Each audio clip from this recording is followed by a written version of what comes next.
very big, very massive. Like the TVs are humongous, everything is humongous, the cars are humongous.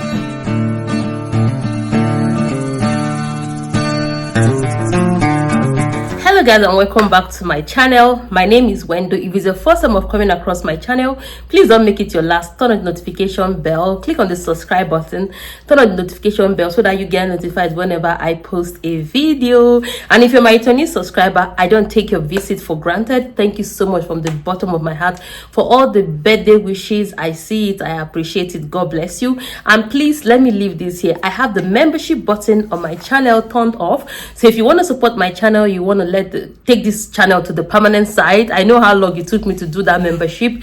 Please, just a little something, you know, just to support the channel, you can click on the membership and join my membership. So thank you so much as you do that. Yeah, so this video today is according to a conversation I had with a friend. I met this friend, she's American, and she just moved here from Switzerland, from America to the Switzerland, and we had a conversation. It was so funny, but after, you know, I shared my idea of living in Switzerland and everything I've experienced, and she shared her own of living in the US, being born in the US, and her experience and the differences that she noticed when she moved to Switzerland. So this is what I'm going to be talking about, the difference between the United States of America and Europe, Switzerland as a case study. So if this is the kind of video you want to watch, just sit down, get your popcorn, get your drink. Let's dive into the video. Yeah, so welcome back to my channel. So the first thing we're going to be talking about, the first shock you are going to get if you're coming from the US on holiday to Europe or Switzerland, is the food. In America, everything, the food is ginormous. I remember when I went to the US, I went to Washington, then we went to eat, and I asked for a small Coke. I asked for Coke small, and they brought, it was almost like 2 liters of Coke for me, and I said I requested for small. The burgers are this mighty. I'm going to be leaving some pictures of American Coke sized Coke and American and European sized Coke on the screen so that you see the differences, how different it is. The burgers, the food are enormous. That is one of the things she noticed as well, that everything here seems to be very, very small. You know, the burgers are small, the Coke is small, everything is small. Another thing is housing. In America, the houses are so big. In Europe, I'm not even talking about the UK, because UK is another case study. In Switzerland or in Europe, the houses are really small. So if you have lived in America, you grew up in America, you've lived in big houses, you know, where you have your garage, you can have like 10-bedroom house with 3 showers. Prepare to be shocked when you move to Europe. When you move to Europe, is a different ball game. The max you can get is 3 or 4 bedroom apartments. You rarely get houses. There are houses, but they are so expensive. So you will see that the price you're going to be paying for an apartment here, you're going to pay for a big mighty house in America. So housing, I think for her moving here, it was a shock, because in America she had a big 6-bed house, you know, with 3 bathrooms, with kitchen, big kitchen. The kitchen is as big as my living room. And moving here, and she saw how tiny the kitchen, the houses, the rooms are. Everything is so small. So she just moved here newly, so she's still trying to adjust to everything. So another thing here in Europe is not a credit economy. What do I mean by credit? In America, you make purchases based on your credit points or your credit score. So I remember she told me that if you want to buy a car in America, the more credit score or points you have gives you more opportunity to buy houses or cars or anything you want to buy. They depend on credit card. In Europe or Switzerland, it is not the case. You pay everything as you can afford. If you want to buy a house, you want to buy a car, you can go on a higher purchase. You bring your pay slip, they check how much you afford and how much you're able to take out to pay every month for your car. If you pay your rent on a monthly basis. They wait for you the next month, they send you a reminder. You don't come to pay, you are out. So it is different here. Switzerland is not a credit economy. Like, let me say, for instance, I have a prepaid credit card. So the prepaid credit card allows me to spend what I can afford. It's not like in America where you go and you take credit card, you run credit card upon credit card. Here in Europe, it is not allowed, it is not accepted. My credit card, when I want to buy something or pay for anything online, I recharge my credit card and I use it to make payments. That is how it operates here. So another one is politics. It's funny that here in Europe or every other part of the world. When it comes to American politics, we consume a lot. Most people in Europe or Africa, we know the president, we listen to the music, we know all the musicians, we know the street, the cities. But in America, everything is controlled. You can see somebody in America that doesn't even know. If you say Switzerland, they'll tell you where is it. Is it in Africa? Is it in Asia? They are not as informed as we are here in Europe. You can ask, oh, do you know Germany or do you know Ben? They don't know. But ask a Swiss or a European citizen something about, they will tell you Washington DC is where you have the White House, you know, California is where you have the Hollywood and thingy. They don't know. They only consume, I understand that it is big, so they only consume information that's affect them personally. Anything outside of the US, to be honest, they are not bothered. But here we seem to, when it's time for politics or electing of the president in America, the whole world is shaking. But in America, when they talk about Swiss politics, they don't even know. They talk about German politics or the UK, British politics, they don't know. So that is another thing I noticed different in America.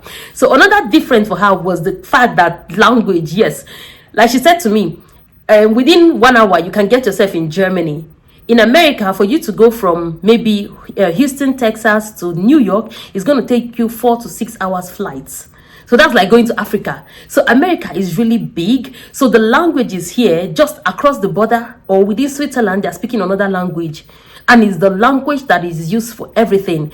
They're speaking French, they're speaking Italian. So you're forced to learn languages. If you're someone that is a linguist, when you live in Europe and you travel quite a lot, you will see that you are picking up languages. But you stay in America, even though they share border with the Spanish, with people that speak Spanish, Hispanians, they don't speak Spanish. A lot of people, they don't speak, they don't understand. But Europe, they make the conscious effort to learn the language. You can see someone that was born and raised in Switzerland, they in Zurich, but they speak and they understand perfect German and perfect Italian. So they make the conscious effort to understand and speak people's language, to try people's food. And yeah, America is big, but I just think it's just closed-minded. They are not as open-minded as Europeans.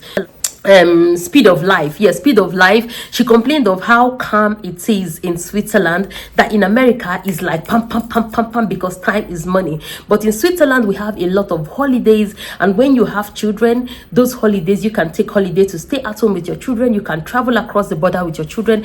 But in America it is not like that. They only have like maybe 2 or 3 big holidays, and that is it. So everyone is working. You're working to make money, you're working to make ends meet, you're doing 2 to 3 jobs. But here in Switzerland, she noticed that most people that she has spoken to, they have one job and it's okay. They live comfortably, they are happy. There is that work-life balance which you don't get in the US. So another point she mentioned was time difference. Yes, the time difference between Europe and America. So in America, if you don't know, the time difference between Washington and Houston or New York or California is very different.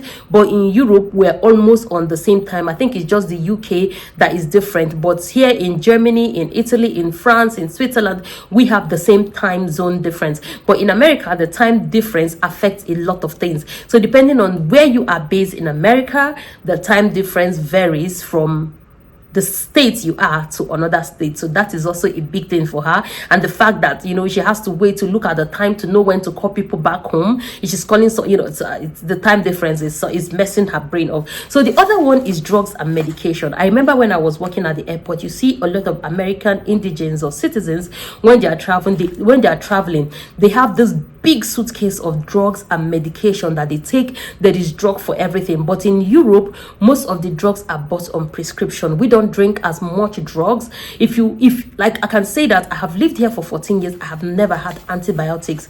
There was a time I was really down with allergy, and I asked, they like, this is not a bacterial infection. But in America, the consumption of medication and drugs are pretty high to compare to European countries. I understand the pharmaceutical company have to make money, but here the government try to they think more about its citizen than the pharmaceutical company. So another one is food. Yes, food is not cheap in America, but you don't get the taste of the food. But here in Europe and in Switzerland, food is, when you buy banana, you get the taste of the banana. When you buy orange, you get, because there is a control on the food. They are not doing like mass production because they have to feed a whole continent. They control the food. So they control the food because they are able to import from every country, any country, based on what they want. So the food here is pretty better and good and has more nutrients, even though it doesn't have as much nutrient as the one you have in Africa. I'm using Nigeria as an example, but to compare to America, the food in Europe is actually pretty better than the food you have in America.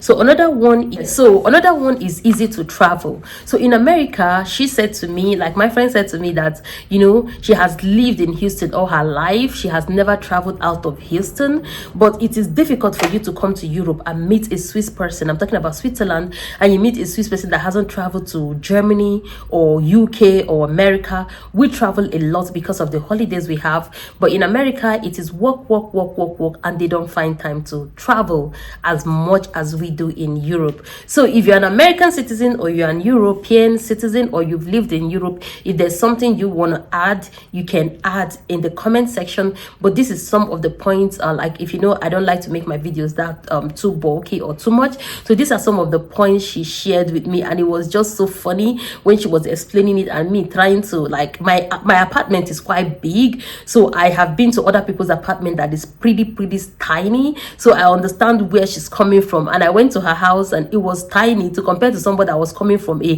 6-bed house in America, very big, very massive. Like the TVs are humongous, everything is humongous, the cars are humongous. You have to drive a Kia Picanto. Kia Picanto is this very tiny car that just have 2 doors and it's so tiny. But if you go to Italy, these are the kind of cars that you find on the street. So for someone that is moving from America to Europe, you're going to be culturally shocked by some of these things I mentioned in the comment in this video. So let me know if there's something I did not mention. And yeah, so till I come to your screen again, my name is Wendo. Stay safe and take care of yourself. Bye.